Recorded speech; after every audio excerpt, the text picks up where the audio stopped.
Hello twelfth class, मैं आपके सामने फिर हाजिर हूँ अपनी संडे की एमसीक्यू क्लास के साथ।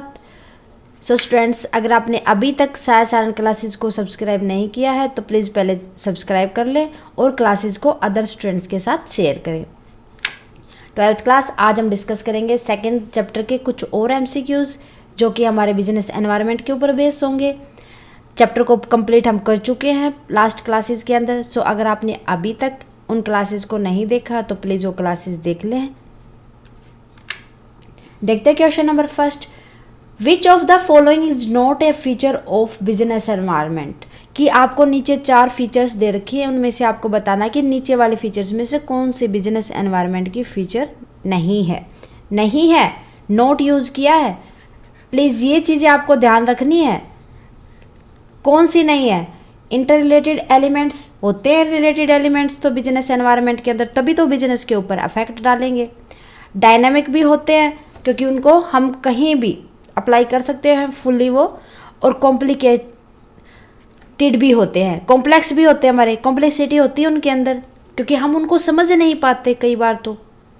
ओके, सो ये तो फीचर्स होती है। अब कंटिन्यूस बिजनेस एनवायरनमेंट क्या होता है कि वो कंटिन्यूसली इफेक्ट नहीं डालता बिजनेस के ऊपर।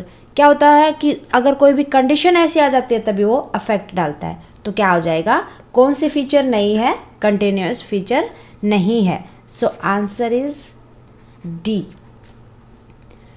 Second, identification of opportunities to get first more advantages is one of the importance of the business environment.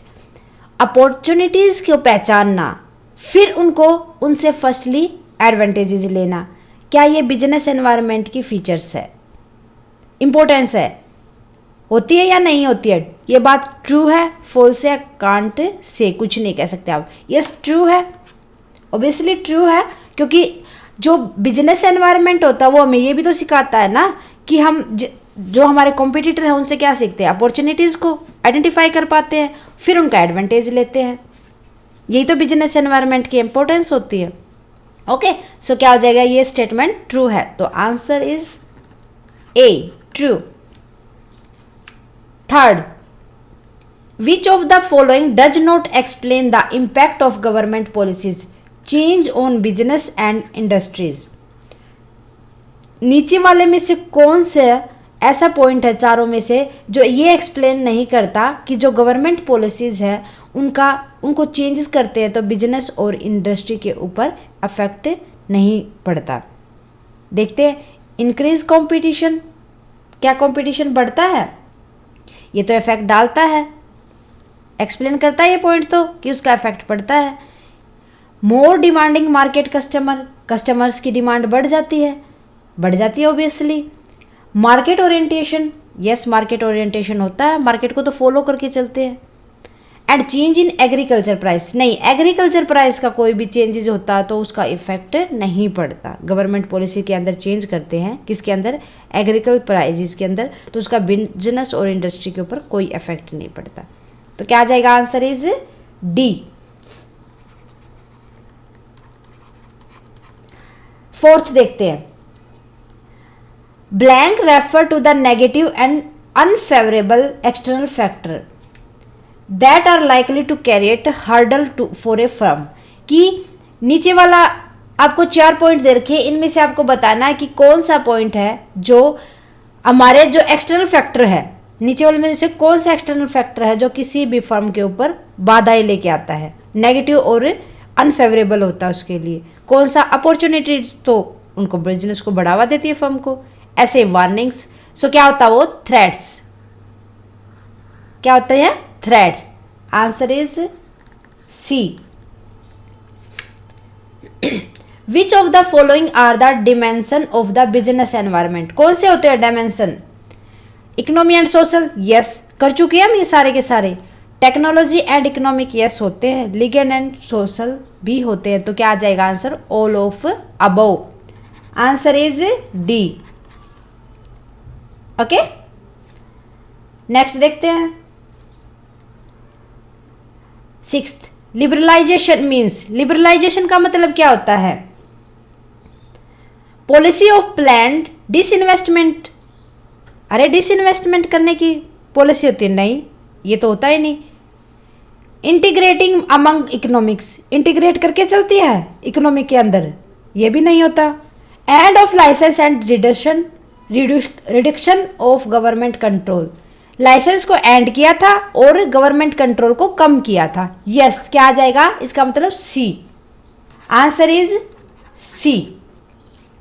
7th देखो, globalisation does not involve, globalisation किसको इन्वॉल्व नहीं करता? रिडक्शन ऑफ बैरियर, यस इसी को तो इन्वॉल्व नहीं करता। कहाँ करता है बैरियर को reduction? Free flow of goods and services करता है। ग्लोबलाइजेशन का मतलब क्या होता है? अपनी गुड्स और सर्विसेज को अदर कंट्री के साथ, वर्ल्ड वाइड के जितना भी रेस्ट वर्ल्ड है उनके साथ फ्लो करना। ग्लोबल मैकेनिज्म होता है ये for settlement of economic dispute होता है। फ्री फ्लो ऑफ कैपिटल ये भी होता है। सो ये तीनों होते तो होता क्या नहीं? Reduction of barrier. So answer is a.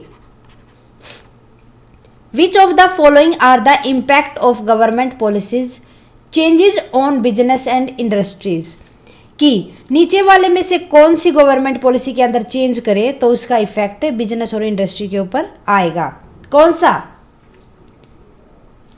Increase competition, competition को बढ़ा दो, यस इसका भी इफेक्ट आएगा, इम्पैक्ट डालेगा। नीड फॉर चेंजेस, अगर हमें ये लगे कि चेंजेस करने की नीड है हम चेंजेस कर देते हैं। डिमांडिंग कस्टमर, कस्टमर की डिमांड को हम माइंड में रखते हैं, तभी तो बिजनेस और इंडस्ट्रीज के अंदर डेवलपमेंट होती है। सो क्या हो जाएगा? तीनों की तीनों तो all of above. Answer is D. क्या हो जाना? Answer is D. देखो भाई 9th, blank is the process of analyse the environment for identification of the factor which impact on the business. नीचे वाली कौन सी प्रोसेस के द्वारा हम एनालाइज कर सकते हैं कि जो हमारे एक्सटर्नल एनवायरनमेंट का कौन सा फैक्टर जो बिजनेस के ऊपर इम्पैक्ट डालता है उनको हम आइडेंटिफाई कर सकते हैं। खाली बिजनेस एनवायरमेंटल को एनालाइज करने से कभी भी बिजनेस के ऊपर फैक्टर डालने वाले हम इम्पैक्ट का पता नहीं कर सकते, ना ही बिजनेस एनालिसिस के द्वारा। एनवायरमेंट को स्कैनिंग करके जो हमारे कॉम्पिटिटर वगैरह होते हैं, जो हमारे इन्वेस्टर वगैरह होते हैं, उनको हम स्कैन करेंगे, कस्टमर वगैरह को, मार्केट वगैरह को समझेंगे, फिर देखेंगे कि कौन से फैक्टर होते हैं जिनका हमारे बिजनेस के ऊपर इम्पैक्ट आता है। सो answer is C. 10th and last देखते हैं आज की क्लास के लिए। Blank is the technique use to forecast to occurrence to complex environment event. कि कौन सी टेक्निक के द्वारा हम अनुमान लगा सकते हैं कि जो इन्वायरमेंटल हमारे इवेंट होते हैं वो कॉम्प्लेक्स है और कौन से नहीं। सो इसका आंसर फर्स्ट ही हो जाएगा। किसके द्वारा?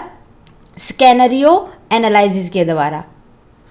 ठीक है, क्योंकि जो इकोनॉमिक फोरकास्टिंग है वो तो खाली हम क्या करते हैं कि इकोनॉमी के अंदर कितना डेवलपमेंट हुआ कितना नहीं, बिजनेस कैसा चल रहा है हमारा। बिजनेस फोरकास्टिंग के अंदर कि लॉसेस किस कारण हो रहे हैं, प्रॉफिट कम किस कारण हुआ है, प्रॉफिट ज़्यादा किन एक्टिविटीज़ के कारण हुआ है। डिमांड फोरकास्टिंग, कौन से प्रोडक्ट के लिए ज़्यादा डिमांड आई है। Okay, so answer is a. खाली स्कैनरियो एनालिसिस के द्वारा ही हमें पता चल सकता है कि जो एक्सटर्नल इवेंट्स होते हैं वो कौन से कॉम्प्लेक्स है कौन से नहीं। Okay, so answer is a. So students आज के लिए बस इतना ही। उम्मीद है कि आपको अच्छे से समझ आए होंगे। स्टूडेंट्स प्लीज़ अपना स्कोर मेरे को कमेंट जरूर करके बताएं कि आपने कितना स्कोर किया है। मिलते हैं नेक्स्ट क्लास में नेक्स्ट टॉपिक के साथ। स्टूडेंट्स अगर आपको क्लासेस पसंद आए तो प्लीज़ लाइक भी करें, अदर स्टूडेंट्स के साथ शेयर भी करें।